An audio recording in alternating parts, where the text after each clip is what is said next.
ہر طرف محشر ہی محشر، ہائے زینب ہائے ہائے، حرملا کا تیر کھا کر ظلم کے طوفان میں، حرملا کا تیر کھا کر ظلم کے طوفان میں، ہاتھوں پہ تڑپا ہے اصغر، ہائے زینب ہائے ہائے، لاش قاسم رن میں پارا پارا پارا ہو گئی، لاش قاسم رن میں پارا پارا پارا ہو گئی، فروا کا وہ دلبر، ہائے زینب ہائے ہائے، روز عاشوراء کا منظر، ہائے زینب ہائے ہائے، صلوات۔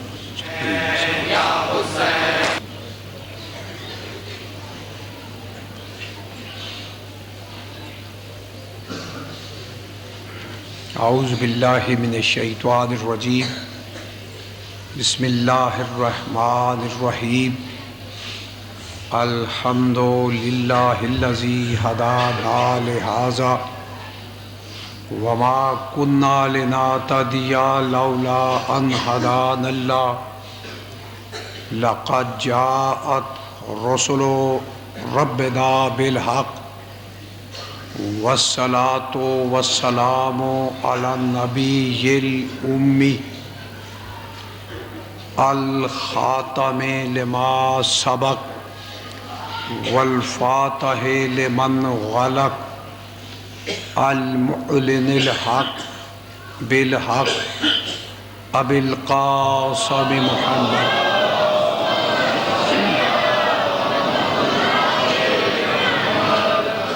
ثم الصلاة والسلام على آلہ الطیبین الطاہرین المعصومین المظلومین الذین اذهب اللہ عنہم الرجس وطہرہم تطہیرا۔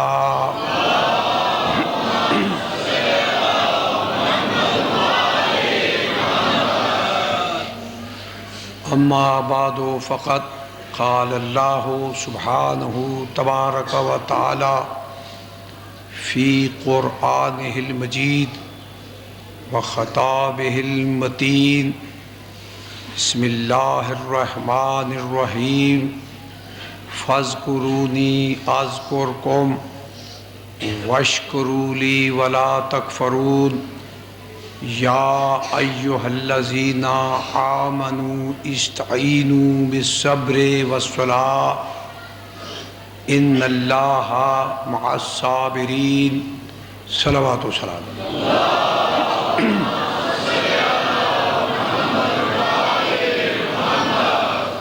عزیزان گرامی و محترم، اس آیے پاک کے ذیل میں آپ سے آج نئی گفتگو ہو رہی ہے، اور آج چونکہ آپ منتظر ہیں ایک خاص مقصد کے لیے، اور وہ ہے پرچم اسلام کی شبیہ کی آمد، اس موقع سے فائدہ اٹھاتے ہوئے میں یہ وضاحت کرنا چاہتا ہوں، اس بات کی یاد دہانی کرانا چاہتا ہوں کہ پرچم کی انسانی زندگی میں کیا حیثیت ہے اور اس کے بعد اس ابدی جہان میں پرچم کی کیا حقیقت اور حیثیت ہے۔ برادران عزیز، میں اس موقع پر استفادہ کروں گا فرمان الہی کے بعد ریڈیو ٹرانسمیشن کی اختتامی وہ دعا کہ جس میں ایک حدیث بار بار یہ بیان کی جاتی ہے کہ قیامت کے دن 7 افراد کو لواء الحمد کے نیچے جگہ ملے گی۔ اب ہر سننے والا یہ سنتا ہے کہ اس جہان میں لواء الحمد کے نیچے جگہ ملے گی۔ کبھی کسی نے اس بات پر غور بھی کیا کہ لواء الحمد ہے کیا؟ لواء الحمد ہے کیا؟ لواء الحمد ایک جھنڈا ہے، ایک پرچم ہے اور ایک علم ہے جو نصب کیا جائے گا، اور اس جہان میں اور اس جھنڈے کو عام پرانے لوگ بھی یہ کہا کرتے تھے، یا اللہ ہمیں رسول اللہ کے جھنڈے کے نیچے، رسول اللہ کے جھنڈے کے نیچے جگہ عطا کرنا۔ تو جب مرنے کے بعد یہ آرزو ہے کہ رسول اللہ کا جھنڈا ہوگا، تو اس دنیا میں کبھی کسی نے زحمت کی وہ رسول اللہ کا جھنڈا کہاں ہے؟ وہ جھنڈا کہاں ہے؟ جھنڈا بظاہر 2 گز 2.5 گز کپڑے کا ایک ٹکڑا ہے جس کو ایک بانس لکڑی یا راڈ میں لگا دیا جاتا ہے۔ یارو کبھی آپ نے غور کیا کہ بڑی سے بڑی جنگ ہو رہی ہو، لوگ کٹ مرتے ہیں، اس 1.5 گز کپڑے کو نہیں گرنے دیتے؟ بڑے بڑے لوگ قربان ہو جاتے ہیں۔ اور پھر فوج، میں نے ایک فوجی سے پوچھا کہ یہ جنگ کے موقع پر یہ علم جنگ کو بلند کیوں رکھا جاتا ہے؟ کہا جاتا، بتلایا گیا، اس سے فوجیوں کا مورال بلند ہوتا ہے کہ جب تک علم بلند رہے گا ہمیں کوئی نقصان نہیں پہنچاتا۔ یہ تو ہر گروہ، ہر قوم، ہر مذہب میں یہ عقیدہ ہے کہ جب تک قومی جھنڈا سر بلند رہے اس وقت تک قوم شکست نہیں کھا سکتی۔ تو پھر میں یہ پوچھتا ہوں، یہ دنیا میں اتنی بڑی 1.5 ارب آبادی ہے مسلمانوں کی، انہوں نے اپنا نیشنل فلیگ کہاں چھوڑا؟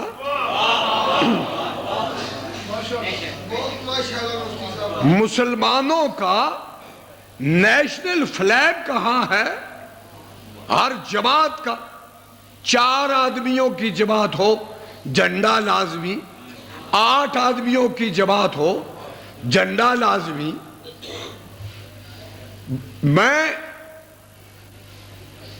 وہ جب یہ مشرق وسطی گیا تو بحرین میں نے دیکھا 719 کلومیٹر ہے سارا ملک، مگر اس کا بھی قومی فلیگ ہے، جھنڈا ہے، ہر قوم کا جھنڈا ہے، ہر ملک کا جھنڈا ہے، ہر پارٹی کا جھنڈا ہے، مگر مسلم قوم کا نیشنل فلیگ کہاں ہے؟ چونکہ مسلم قوم کا نیشنل فلیگ خیبر کے دن اللہ کے رسول نے یہ کہہ کر لَأُوتِيَنَّ رائے تو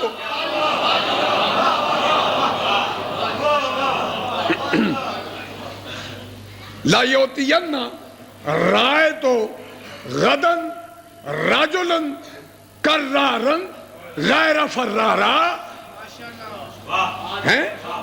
یحب اللہ ورسولہ ویحبہ ورسولہ، میں کل علم ایک ایسے مرد کو دوں گا.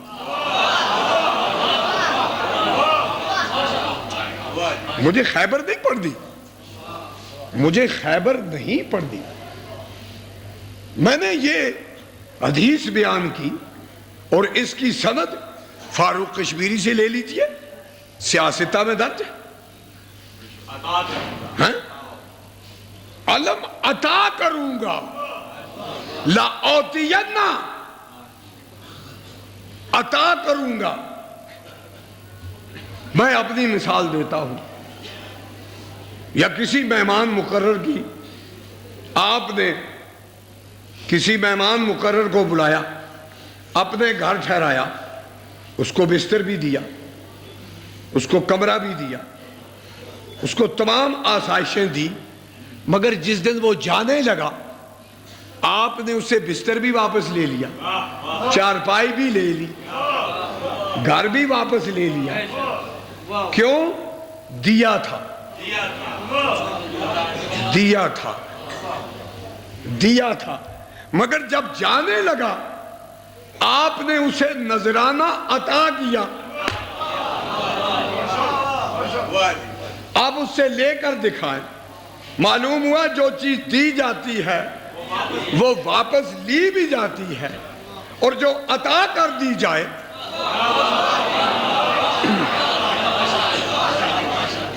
تو پیغمبر کا قول اس کا قول ہے. یہ ذہن میں رہے، ہم میں سے کوئی یہ نہیں جانتا کہ خدا ہے.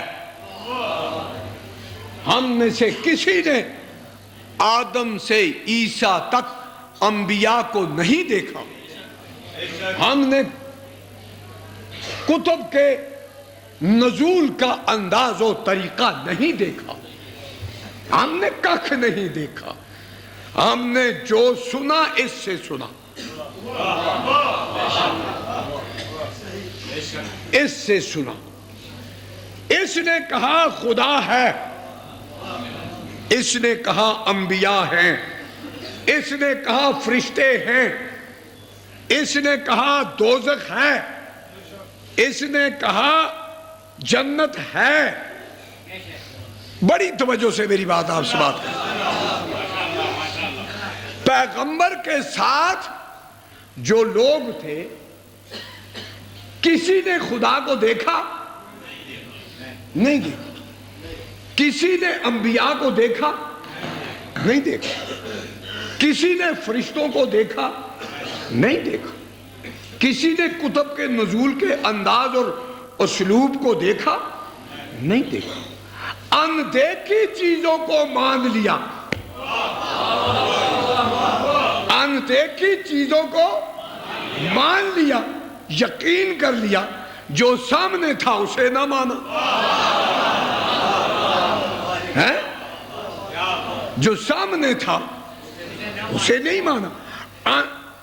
رسول نے کہا کہ ایک مولا اندیکھا ہے، اسے مان لیا، اور ایک مولا یہ سامنے ہے، اندیکھے کو مان لیا، جو نظر آیا اسے نہیں مانا.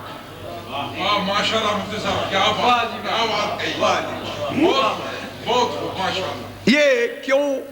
شاید اس سلسلے میں گفتگو کل آگے بڑھ جائے، مجھے اس طرف نہیں جانا.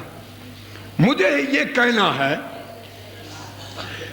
پیغمبر نے فرمایا صلی اللہ علیہ وسلم،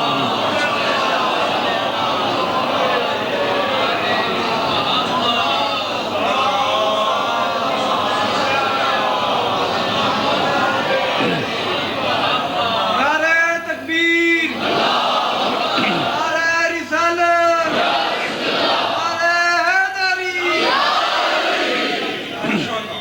لَأُوتِيَنَّ میں عطا کروں گا.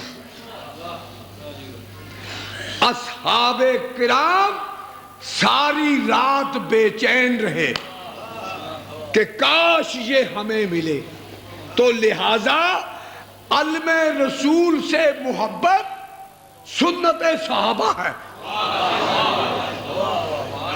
مجھے کسی نے کہا یہ تم نے گھر کے اوپر کیا لگایا ہے؟ میں نے کہا یہ علم رسول ہے. اس نے کہا کہ یہ کس کی سنت ہے؟ میں نے کہا یہ سنت صحابہ ہے. کاش یہ ہمیں ملتا، کاش یہ ہمیں ملتا. ساری رات علم کے لیے بے چینی رہی، اور صبح رسول نے فرمایا علم میں اس کو دوں گا جو کرار ہوگا، غیر فرار ہوگا. آپ نے غور کیا؟ آج میں جو بات آپ سے کہنے والا ہوں مخدوم صاحب، آپ بھی سنتے رہے عمر سے اور میرے سامعین بھی. میں آج آپ کو ایک لطیف گوشہ بتانا چاہتا ہوں. کیوں علم کی طلب رہی؟ کبھی سوچا آپ نے اس پر؟ علم کی طلب اس لیے رہی کہ صلاحیت پیغمبر سے واقف تھے، قدرت پیغمبر سے واقف تھے، تمکین پیغمبر کے شناسا تھے. جانتے تھے اگر علم ہمیں مل گیا ہمارے اندر جو فرار کی بیماری ہے دور ہو جائے گی.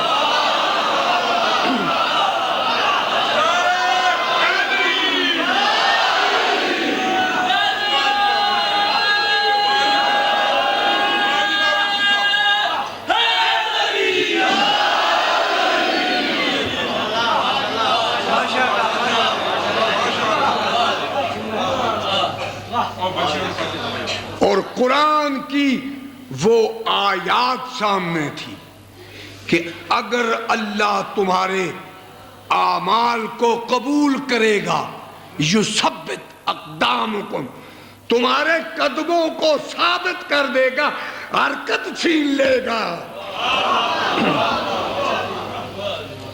تو پیغمبر کے اس تمکین سے واقف تھے کہ اگر علم ہاتھ میں آ گیا ساری بیماریوں کی شفا ہو جائے گی. اور پھر آپ نے حدیث کے آخری نکات پر توجہ نہیں کی. ہر وہ جس کے پاس علم ہوگا وہ خدا اور رسول کو محبوب رکھتا ہوگا. وہ خدا اور رسول کو محبوب رکھتا ہوگا، خدا اور رسول اسے محبوب رکھتے ہو.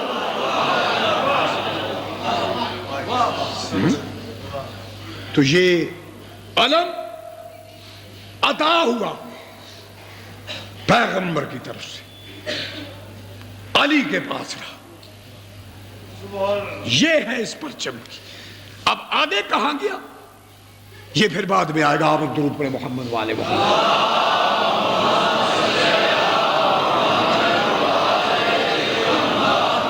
تین نکات میں نے آپ کے سامنے واضح کیے.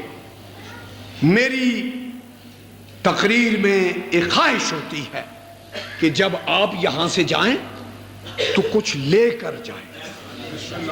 جوان تاکہ اس بات کو دوسرے تک پہنچا سکے. یاد رکھیے اگر آپ ان مجالس سے استفادہ کریں اور اسلامی علوم کو سمجھیں تو ایک تو آپ کو خود عمل کرنے میں آسانی ہوگی اور دوسرے تک بات پہنچانا آسان ہو جائے گی، جو آج زمانے کی ضرورت ہے. ایک نقطہ آپ کے سامنے میں نے یہ واضح کیا کہ پرچم کو انسانی زندگی سے نفی نہیں کیا جا سکتا، اور اس جہان میں بھی پرچم ہوگا۔ اب میں ایک یہاں لطیف بات کہا کرتا ہوں، سنت الہی یہ ہے جو عادتیں آپ میں یہاں ہوں گی وہی کام آپ وہاں کریں گے۔ اگر کوئی آدمی چوری کر رہا ہو، جیب کاٹ رہا ہو، موت آ جائے، جب اٹھے گا تو اسی طرح اس کے ہاتھ میں کینچی اور جیب ہوگا۔ جس حالت میں قرآن میں ہے جس حالت میں تم مرو گے اسی حالت میں اٹھو گے، ہے جی۔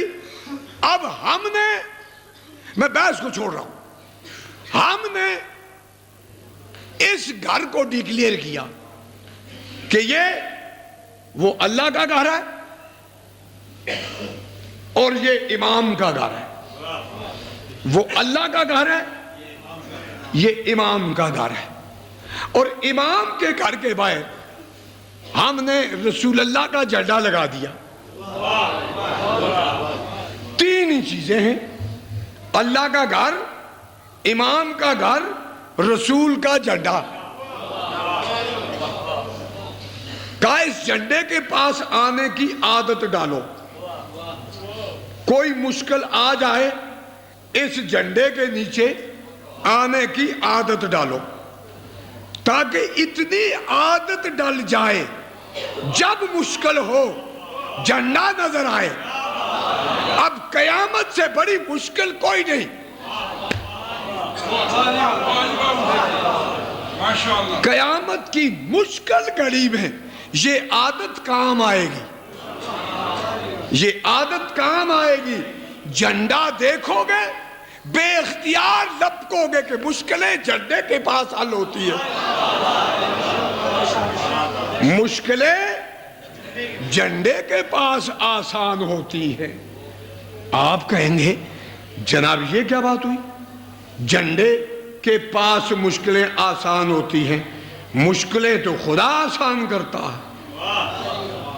فَاذْكُرُونِي أَذْكُرْكُمْ وَاشْكُرُوا لِي وَلَا تَكْفُرُوا یا ایھا الذین آمنوا استعینوا بالصبر والصلاۃ ان اللہ مع الصابرین۔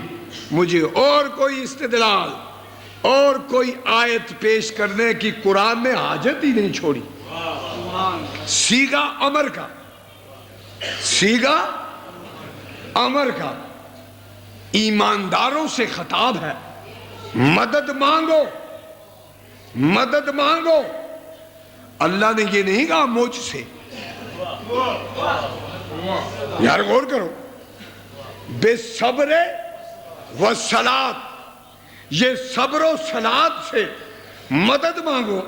اللہ کا یہ حکم خود بتا رہا ہے کہ مجھ سے نہ مانگنا، صبر و صلاۃ سے مانگنا۔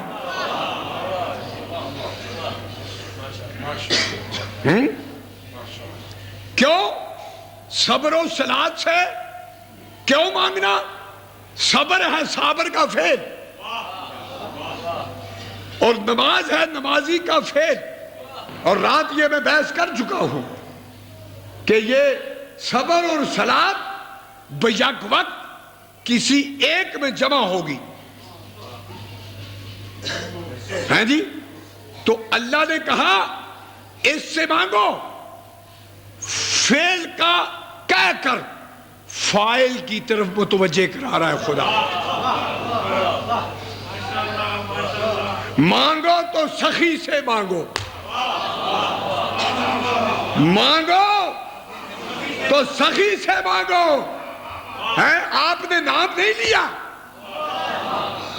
ہے مانگو تو سخی سے مانگو، اور مدد مانگو تو صابر سے مانگو، صابر سے مانگو۔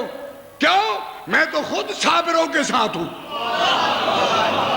تو لہذا صابر کے پاس جب مدد مانگو گے میں وہاں موجود ہوں، صابر مدد کرے گا، وہ مدد میری طرف سے ہوگی۔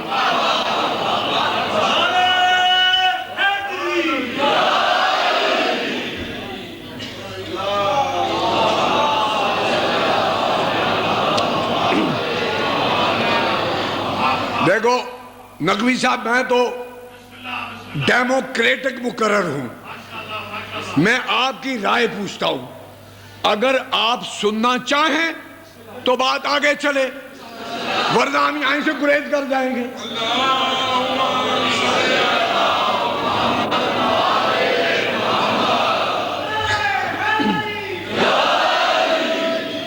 اچھا جی، اب تھوڑا سا آپ کو آگے لے چلو۔ استعینوا، اور وہاں کیا کہا؟ ایاک نعبد و ایاک نستعین۔ پالنے والے، یہ وہاں کیا کہا اور یہاں کیا کہا؟ کہا تم میری رمز کو نہیں سمجھ سکے، تم میرے انداز کو نہیں سمجھ سکے ہیں؟ میں نے یہ کہا مجھ سے مدد مانگو، صرف تجھ سے مدد مانگتے ہیں۔ اب تیری مدد کیا ہے؟ جن کے ذریعے تو مدد کروائے، جن کے ذریعے تو مدد کرائے وہ مدد تیری ہے۔ مددگار اگر تیری طرف سے ہوگا تو مدد تیری ہوگی، اور اگر مددگار ہم خود بنا لیں،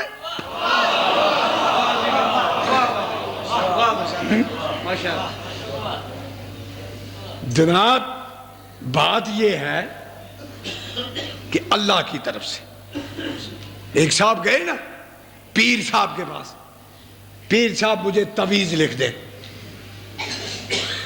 برادرم تنویر تنی پیر، المعروف تنی پیر اس سے مستثنا ہے، یہ اور کوئی پیر تھے، جعلی پیر۔ ان کے پاس گئے لوگ، وہ کہا جی تعویذ لکھ دیں۔ پیر صاحب آج کل ڈاکے اور چوریاں ہو رہی ہیں، کوئی تعویذ لکھ دیں۔ تو پیر صاحب نے تعویذ لکھ دیا۔ نکلتے وقت کہا میاں ایک کتا بھی رکھ لو۔ تو مرید تھا بڑی اندھی تقلید عقیدت والا، اور نے کہا پیر صاحب ہمارے پیر بھی تسی دے ساڑے کتے بھی تسی۔ تو بات یہ ہے جنہیں ہم پیر بنائیں گے ان کو ایسا کہیں گے، جنہیں خدا پیر بنائے گا،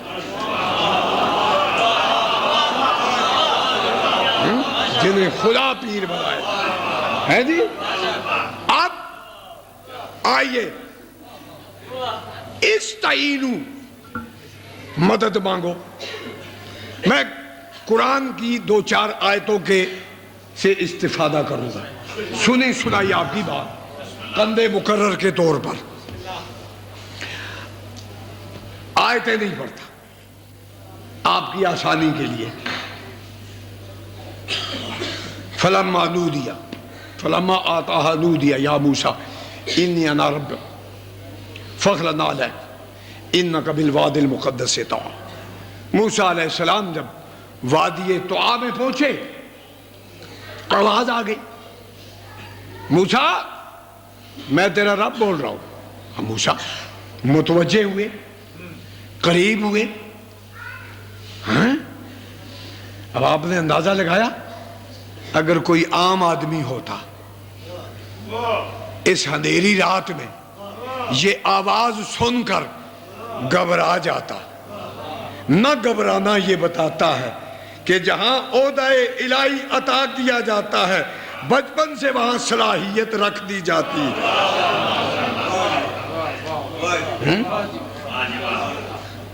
متوجہ ہو گئے آواز کی طرف۔ شاہ قریب گئے اور وہاں جو آیات میں منظر کشی کی ہے، پہلے یہ بتایا کہ میں رب ہوں، میری عبادت کرنی چاہیے، پھر جو مجھ سے منہ پھیر لے وہ کہیں کا نہیں رہتا، قیامت بہت جلدی آنے والی ہے، اسے یاد رکھنا چاہیے۔ یہ آیات ہیں سورہ طٰہٰ کی، اور اس کے بعد پھر عجیب سوال کر ڈالا، وَمَا تِلْكَ بِيَمِينِكَ يَا موسیٰ، موسیٰ یہ تیرے دائیں ہاتھ میں کیا ہے؟ جو مزاج قدرت کو نہ سمجھتا. اس کا یہ آیت یہ بتاتی ہے کہ جس کو اللہ منصب عطا کرتا ہے وہاں کمیونیکیشن پہلے سے ہوتی ہے. سوال ہوتا اچھا دعویٰ آپ کر رہے ہیں میں خدا بول رہا ہوں اور سامنے آپ کو نظر نہیں آ رہا میرے دائیں ہاتھ میں وَمَا تِلْكَ بِيَمِينِكَ يَا موسیٰ. موسیٰ جانتے تھے کبھی کبھی جاننے والا کبھی کبھی پڑھا لکھا ان پڑھ بن جاتا ہے اسے ان پڑھ نہ سمجھنا.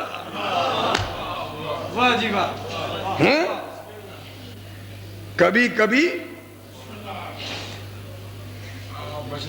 ہاں دیکھا تیرے دائیں ہاتھ میں کیا فوراً کہا یا عصایا یہ میرا سوٹا ہے بس یہی بات ختم کر دو. نہیں فوراً کہا یہ میں اس پر تکیہ بھی کرتا ہوں میں اس پر تکیہ اتوقع بہا فیہا میں اس پر وَأَحُشُّ میں اس سے وہ بہا الی غنمی میں اپنی بکریوں کے لیے پتے بھی اس سے جاڑتا ہوں. ایک سانس میں قصیدہ پڑھ ڈالا. موسیٰ رب کے سامنے تو کہتا ہے میں سوٹے پہ بھروسہ رکھتا ہوں.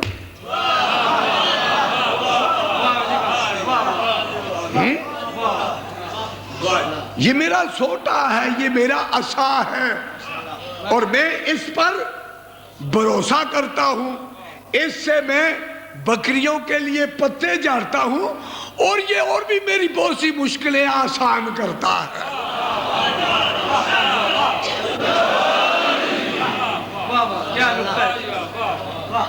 آج کی جاہلانہ توحید شناسی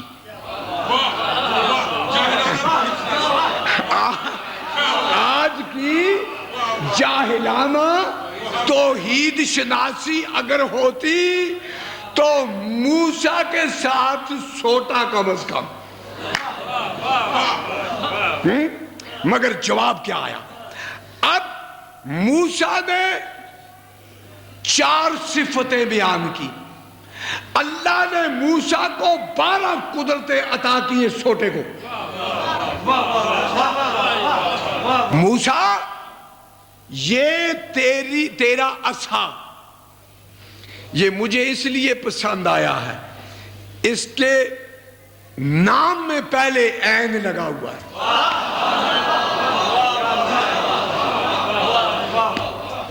اچھا یہ تیرے کام آتا ہے. لو موسیٰ آج کے بعد ہم نے بھی فیصلہ کر لیا ہے یہی تیرا مددگار ہوگا. موسیٰ ذرا اسے پھینک دو. موسیٰ نے اسے پھینک دیا سانپ بن گیا. جب سانپ بن گیا نا موسیٰ تھوڑے سے پیچھے ہوئے. میں قریب ہوا میں نے کہا یا موسیٰ تو ہے بڑے بات کر رہے ہیں یہ گھبراتے کیوں ہو؟ کہنے لگے نہ گھبرانے والا اور ہے.